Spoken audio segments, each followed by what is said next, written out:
Hey, howdy, y'all. Lieutenant Colonel Alan West here, the chairman of the Dallas County Republican Party.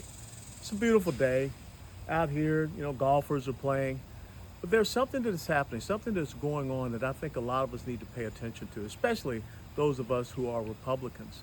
Tomorrow is Juneteenth, the 19th of June, 2024. And I know some of you guys are already saying, hey, Colonel, you've sold out. You bought into it. You're drinking the Kool-Aid. You're talking about something we don't need to be talking about as Republicans. Not so fast, my friends, as Lee Corso would say on ESPN College Game Day. Because when you think about the history of the Republican Party, it is the history of Juneteenth. 1854, the Republican Party was established in Ripon, Wisconsin. They only had one issue: to end slavery, to abolish slavery. And in 1860, our very first Republican president won his election and will go into office. His name was Abraham Lincoln. Now, 3 years later, Abraham Lincoln would sign a document called the Emancipation Proclamation, which set all of the slaves free in Confederate states. There was just one little problem. They didn't have the internet back then, and some of the slaves out here in a place like Texas, they didn't know anything about it.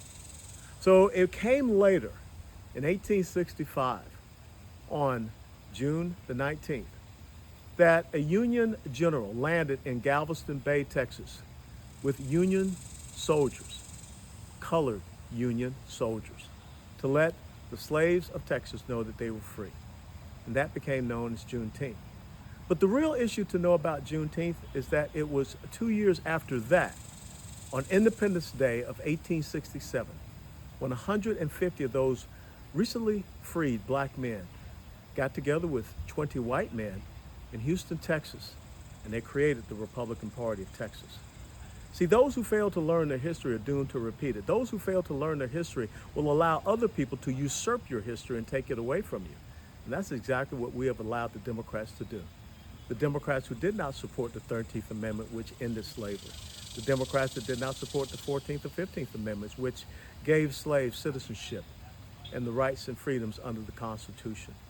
And today, we as Republicans, we are fighting against the exact same party who stood for physical enslavement then, but now it's economic enslavement, which is why I found it so interesting that Joe Biden would once say, they're gonna put y'all back in chains.